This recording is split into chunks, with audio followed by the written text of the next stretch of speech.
கோழி குழம்பு வைக்க போகிறேன். அதில் 2 பட்டை, கிராம்பு, ஏலக்காய்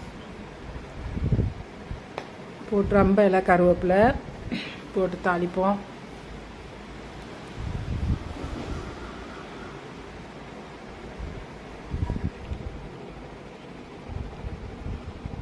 ரொம்ப இலை கருவேப்பிலை போட்டாச்சு. வெங்காயத்தை போட்டு நல்லா வருவோம்.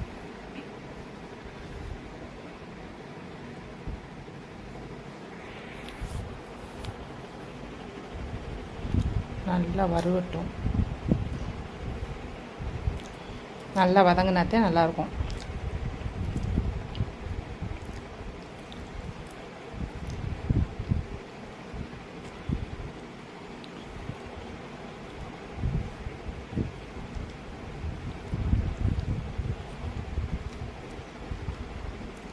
நல்லா கருவி வந்துருச்சு, வதங்கி கருப்பாக வந்துருச்சு. அதில் இஞ்சி பூடு 2 ஸ்பூன் போடுவோம்.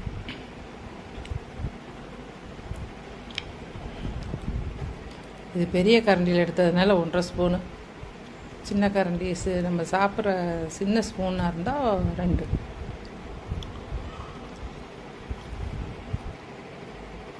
நல்லா இஞ்சி வெள்ளைப்பூடு வதங்கட்டும். அந்த பச்சை வாசம் போட்டோம்.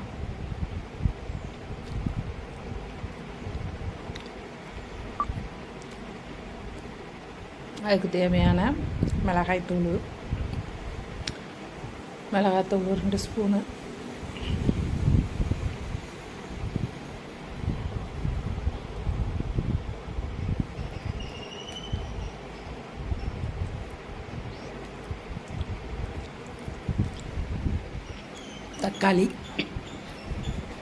தக்காளி போட்டாச்சு. நல்லா புதினாத்தலை கொஞ்சம், புதினாத்தலை கொத்தமல்லி தலை 2 போட்டு நல்லா கிண்டி விட்டு நல்லா வதங்கட்டும், கரையட்டும்.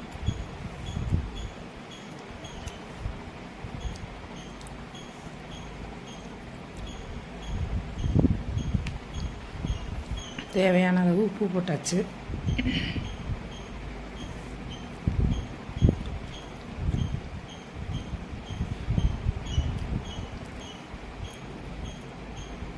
நல்லா கசிஞ்சு வந்துருச்சு.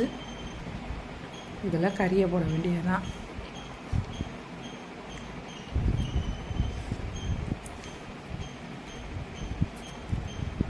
இந்த தக்காளிலாம் நல்லா மசிஞ்சிடணும். கறி அள்ளி போட்டு பிடிச்சிருச்சுன்னு கொஞ்சம் தண்ணி லைட்டாக ஊற்றி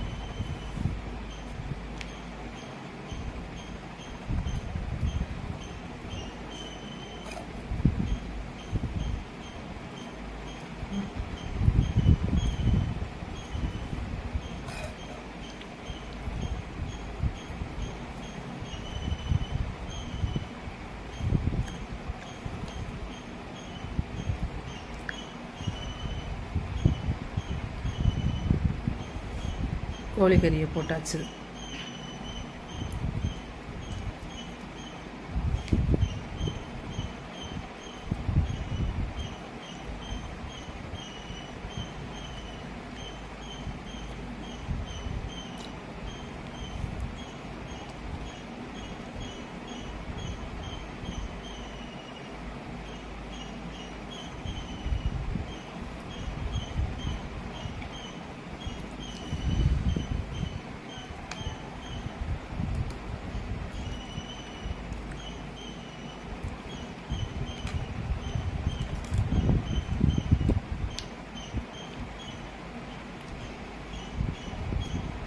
எல்லாம் அரைச்சி வச்ச பொடி, மஞ்சள், ஜீரகம், மல்லி எல்லாம் அரைச்சி வச்ச பொடி.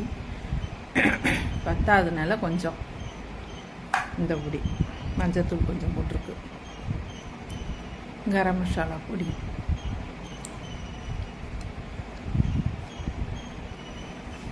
இது என் மகளுடைய சமையல்.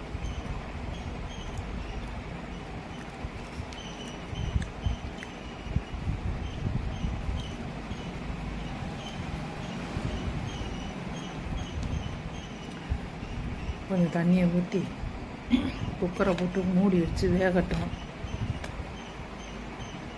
கொஞ்சம் நேரம் ஒரு விசில் வந்தால் போதும், மூடி வச்சா போதும். ஏன்னா கோழிக்கறி தானே, ஒரு விசில் வந்தால் கோழிக்கறி போதும், வெந்துடும், நல்லா வெந்துடும். பத்தலைன்னு கொஞ்சம் உப்பு.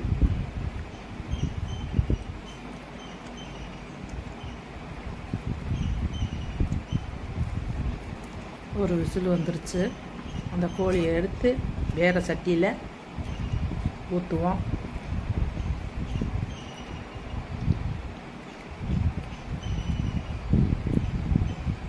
அதில் 2 முருங்கைக்காயை அறுத்து வச்சுருக்கோம். அந்த முருங்கைக்காயை போடுவோம். கோழி குழம்புக்கு இந்த முருங்கைக்காய் போட்டால் யார் சாப்பிட்ருக்கீங்கன்னு தெரியல. சாப்பிட்டவங்களுக்கு இதோடைய டேஸ்ட் என்னன்னு தெரியும். சாப்பிடாதவங்களுக்கு என்ன கறி குழம்புல முருங்கைக்காய் போடுறாங்க அப்படின்னு நினைப்பாங்க. ஆனால் கோழிக்கறியில் ஒரு முருங்கைக்காய்னாலும் போட்டு பாருங்கள், அப்போ தெரியும் இந்த ஆணத்தோட டேஸ்ட் என்னன்னு.